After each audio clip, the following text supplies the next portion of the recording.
Coming to you from sunny Orlando, Florida, welcome to the Paperstac podcast, where we cover current topics in the note industry, give you tactics for your note business, and talk with industry leaders to make you a better note investor. And now, your hosts, Brett Berkey and Rick Allen. Hello and welcome to another episode of the Paperstac podcast. I am Brett Berkey and this is Rick Allen. We are here on a lovely Friday afternoon, or actually not afternoon, it's still before lunch. But it's 10 in the morning. It's kind of afternoon. Somewhere it's afternoon. But today we're going to do something very before special. Lunch. I'm hungry. Yes, he's been fasting for over 36 hours. It's a long time. But you know what? I feel good. I heard. Yeah. I feel good. I haven't had food. You haven't had food because you don't even have a kitchen. Yeah, I've been getting a new kitchen. It cracks me up. You're like, yeah, he's going to have it done in a week. Yeah, I feel like Tom Hanks in A Money Pit. Like, where they go, 2 weeks? 2 weeks? 2 weeks. 2 weeks? 2 weeks? It's been like, we're going on the fourth week right now. Oh my gosh, the guy's supposed to come and measure the countertops today. We'll see what happens. If he measures the countertops today, you probably have another 2 weeks. Yeah, so basically I'm camping in my own house, so it gives me an excuse to eat out every day. I've just been eating out and I haven't been eating. Yeah. Two different worlds. But so today we're going to do something really cool. We're doing another one in the series. This is my first note series, but as you can see, there's not a guest that we're interviewing. It's me interviewing Rick about his first note. And you know what? I think people have heard a little bit of the story, but they haven't heard the full story. Yeah, you always touch on it, on how you got into the space and you get the call and all that stuff, but I didn't know. Is there more to the story? I don't know. There's the backstory, then there's more of actually what went on, and then, just like how it all panned out. Yeah, start from the beginning. So I was just coming off of selling a company, leaving Investment Homes Direct. I had co-founded it with a couple other guys, and it was time to vacate that market. And so myself and TJ, we left and was going to play golf. And I had purchased we bought so many houses from bank agents, REO agents. Right. And so there was this one in particular agent Patrick, but we called him Bagel. He sold me a lot of REOs or foreclosures during the 2008 through 2012, even later on. And so he called me up and he said, hey, are you interested in buying a note? And I had looked at notes and I had actually offered and had an offer on a note through a bank accepted at that point where the high school sits. Oh, yeah. That one, which people, I'm sure you've heard it. That's my too common mistake. I put an offer in with a small community bank on a note that was like 1.5 million, 1.6 million it was raw vacant land. And I think I offered 600,000 and they accepted it. And I was like, oh man, I don't have 600,000. I don't know what to do. Ended up passing. I just didn't put the deal together. Probably I could have. I had somebody say they would give me the money, but I didn't put the deal together. Fast forward, whenever it went through foreclosure a year later, I think the school board ended up buying it for $4 million, and that's where they put the high school. I messed that one up. Anyways, this guy calls me, my bank agent. He says, hey, are you interested in buying a note? I said, sure, I'll take a look at it. And it was a frame duplex in Winter Garden, Florida. It was on Park Street. And I was leaving the wholesale game that I sold my company and was doing the fix and flip stuff.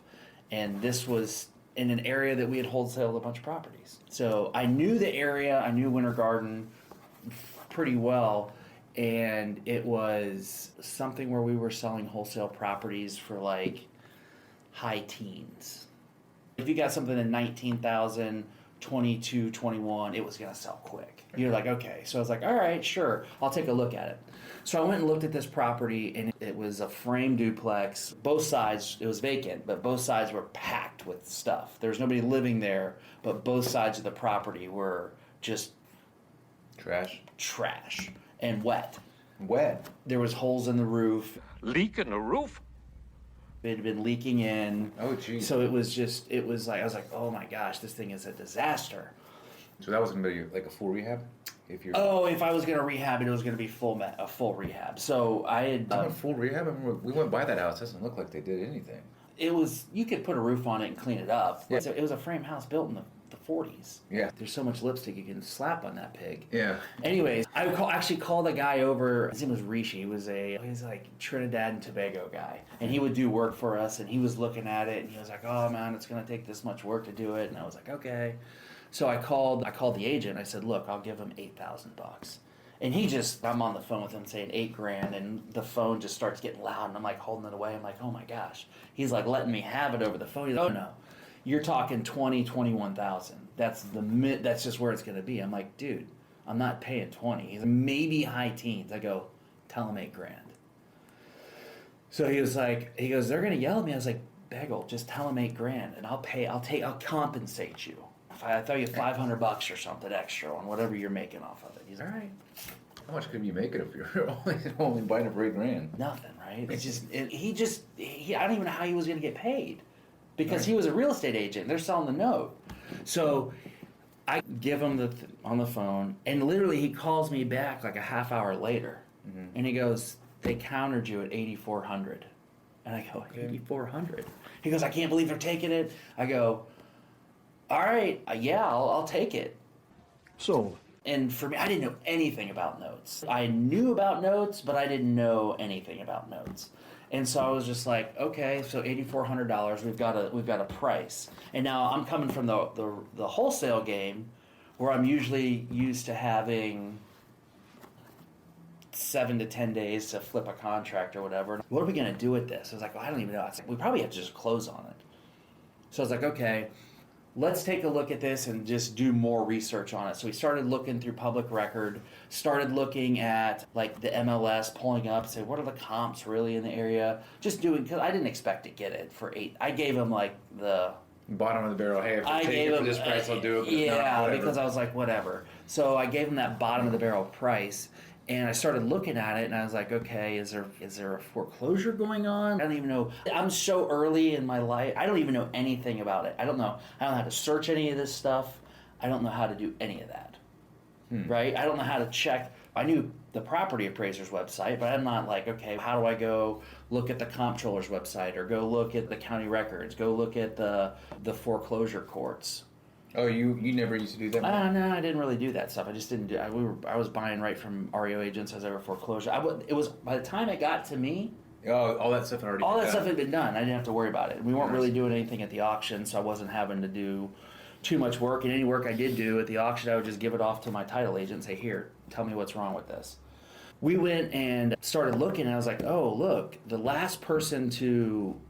I pulled up the MLS history because I was a broker, and I'm like, the last person to sell the property was actually the owner. They were to sell it on the MLS. It was listed on the MLS. They were the selling agent. And I was like, oh, there's their contact information, which how hard is it to get somebody's cell phone number? It's not difficult. Right. You can skip trace them. At that time, I didn't do any skip tracing. So having a cell phone number readily right there, I was like, oh, perfect. There's a cell phone number. So I was like, make this happen. I'm going to call her up. So I called up the owner, who was the agent, and I was like, hey, I'm about to buy this note from this company, Condor Capital. And... Oh, you hadn't bought it yet. I literally had I just had my offer accepted. I didn't even have a contract in my hand. Unbelievable. This guy, man. Oh my gosh. Okay. You don't know what you don't know. You should never do that. I didn't know, but I did that. And I called her up and I was like, I'm buying this property, this note. Are you interested in doing a deed in lieu of foreclosure? Because it was going for... It was a non-performing loan, so I knew about deed in lieu of foreclosures because I had gone through a foreclosure in 2008. Yeah. Whenever I started the company, interest rates, I was in the wash. So I knew about a deed in lieu of foreclosure. I knew it was an option to get out. I don't know how it works. You didn't do it? I didn't. No, I didn't know anything about it. I just let it go. I was just like, pride, whatever, got in the way. So I got in there, and she's like, yeah, I have 5 foreclosures or 4 foreclosures going on. I don't need a 5th. I was like, oh, really? Cool. She's like, but I have a partner on this deal. And I'm like, okay. And so I'm used to things happen like quick. When you come from the wholesale game, it's somebody wants to buy a property. They say they want to buy your property. It's the first one in with the deposit check, and the contract gets it. So stuff happens like this real quick. Right. This lady was like, sure, we'll get together sometime this week, but you got to get my partner to agree to it also, because I have a partner in the deal. The partner was like, she was a traveling nurse or a nurse that I couldn't get a hold of her for an eternity, like 3 days. I couldn't get her on the phone. And finally I got her on the phone, and she was like, yeah, I'd love to sign this over. Okay, so you got both to consent. I got both people to consent. And in the meantime, I signed the contract on it, and they're like, how long do you need to fund? I was like, 5 days? And they're like, okay, 5 days. You got to fund this in 5 days. And I go, okay, perfect. I get everything literally lined up with the current owner and then her partner, and finally get a deed in lieu signed. I had to have an attorney. I was like, look, I need an attorney. I need a deed in lieu of foreclosure. They're going to sign it over to me, and then we're going to sell it. I go and I wire the money, right? And I list it for sale the same day. You didn't even own it yet. No. And then I go and I get... You're listing it for sale on the MLS, and you don't even have... You're not even... I had a meeting that day to go get it. Wow. So I go and I get it. They both sign the deed in lieu. Okay. So we're done. I own the property. And I list it for sale. And the guy who was going to do the work, Rishi, was like, I'll give you 19 grand. And I'm like, 19 grand's good. Yeah, double your money. And I didn't have to do anything. And I was like, yeah, I think I'll take it. Let me let it sit for a couple days and see what happens. And immediately I started getting Offers. And he's, I'll do 22. Well, I'll do 24. And he starts trying, maybe I don't buy it and we'll just own it together and I'll do the work for free. And I'm like, holy cow. So I let it go, and it ends up selling for 38,000. I think it was 38 grand. And how long after was that? 14 days. It sold within five or 6 days of me listing it. Just on MLS? Yeah, just on MLS. So I listed it for there. It sells in 5 or 6 days, highest and best. I get everybody in there. I get a cash offer, obviously, no financing, no inspection period. I just want it. Right. Close as fast as you can close. Did you sell it to a flipper, or? I don't even know who the hell I sold it to. I didn't care. I was like, holy cow, we got this. So I sent it off to the title company, and I'm like, hey, I just picked this thing up. I sold it. I'm ready to go. Yeah. And the title company runs title. They pull it back, and they're like, we got clean title. We're ready to go. You need to show me that you own the property. And I'm like, I got the deed in lieu here. She's like, she signed a deed in lieu, but there's a mortgage. Like, where's the assignment of mortgage assigning you the property? I'm like, what? What's an assignment of mortgage? I sent them the purchase agreement. Like, this is a purchase agreement. I'm like, so I had to call up the people who Condor, and I'm like, hey, where's the assignment of mortgage? They're like, it's in the collateral package. I'm like, where's that? They're like, it's in the collateral department. I was like, when do I get that? They're like, you'll get it in a couple weeks. And I'm like, no, I need that now. I sold the property already. Yeah. I took it back. I sold the property. And they're like, what? And I'm like, it took me about 14 days from the time I sent the money out until they actually they sent me the collateral file. I took the collateral file to the title company because I didn't know what the hell to do with it. And I go, what do you need out of here? They're like, we need that. That's the assignment of mortgage. It shows that you're the mortgage holder. And I'm like, okay. And they're like, we're going to go ahead and record this. Then we'll record the satisfaction of lien and we'll do the closing. And so I had no idea what was... The satisfaction of lien. You had to satisfy the mortgage, right? Yeah. So they have to assign the mortgage Yeah. first into my name, and they record the assignment, which they had. Then they needed to write up a satisfaction because I had this person sign a deed in lieu of foreclosure. So they signed a deed in lieu of foreclosure, and everything just got recorded, kind of boom, all done. You're lucky you were doing this in Orange County, huh? Yeah.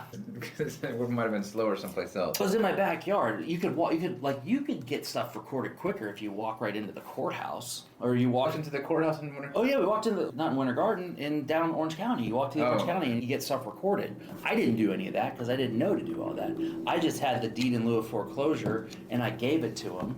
I said they signed this, so it was a total hack job of a deal. Could have done better. If you look at it, it was like it's the most efficient deal I've ever done.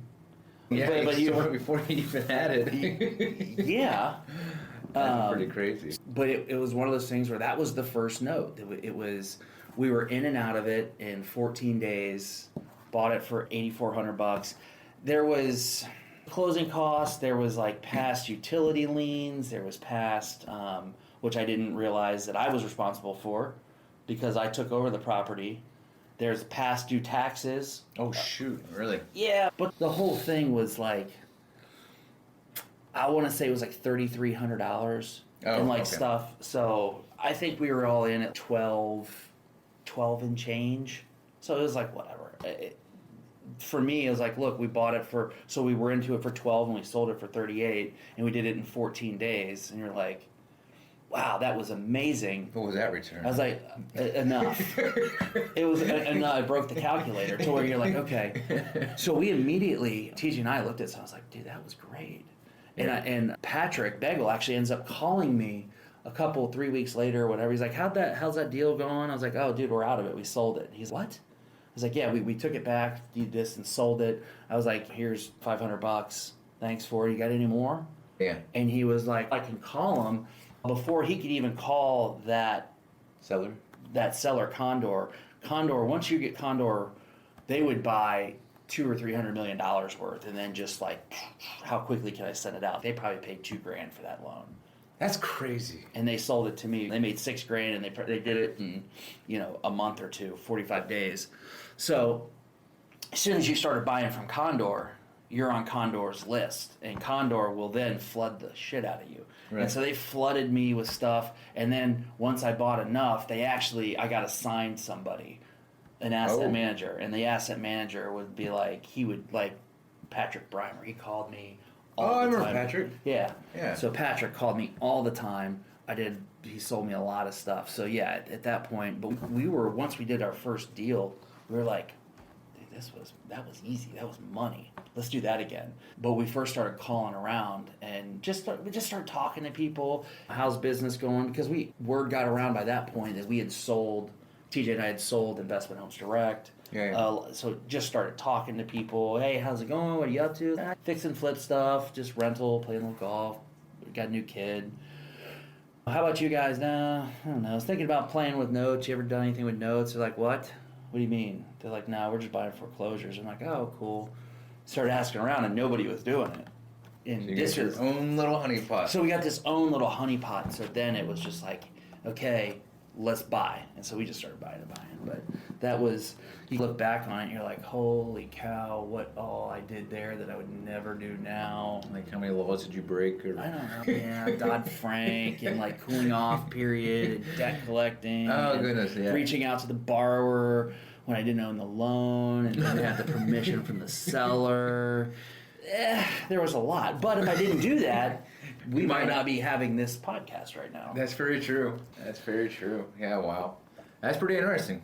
That was the first successful note buy. There was you got a 2-for-1 there. There was the failed note buy that I never pulled the trigger on. That's a lot of money, especially you're younger like then. I know. You do those things when you're young.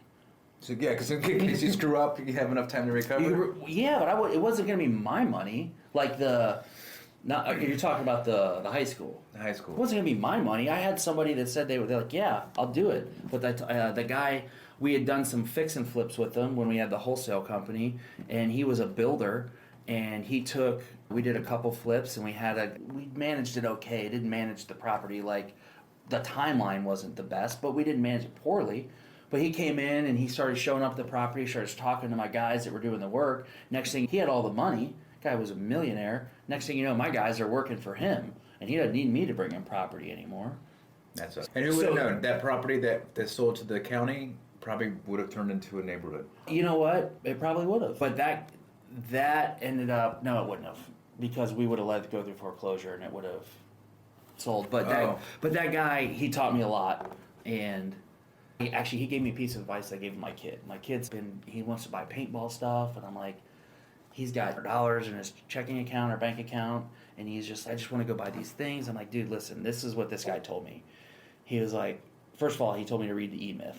He's read the E-Myth. You need to read that. And this is back in 2000 and that was like 2010 or 11. He told me to do that. But he goes, if you want to buy something, he goes, treat it as a reward. Go make a bunch of money first and say, if I can do this deal, tie whatever you want to buy to a deal. And if you tie it to a deal, then you're rewarding yourself for getting the deal done. But also, you go and you make this money from doing the work, and then that thing you want to buy, you're like, well, I'm going to spend this much of that money on the money I just made. He'll tie it to. So that's good. I gave my kid that advice yesterday, but I don't hate the guy for screwing me over. I learned a lot from it. Wouldn't change my past. The only thing I maybe would tweak a little bit would be my first note actually buying that piece of property. I can see that. Yeah. Yes, I just didn't want to get screwed over again. Yes, the school is right near the place where we went to a demon house. That was fun. But that's all. Yeah, there's a lot of different stories. We can start doing that. There's plenty of other. I got plenty of other. That one was scared the crap out of me. There was a pentagram in the middle of that house. It's concrete and all of everything. Burnt down candles, pictures of kids, and I was like, "What the heck?" But it was all fake. Yeah, but yeah, that's a different story for a different time.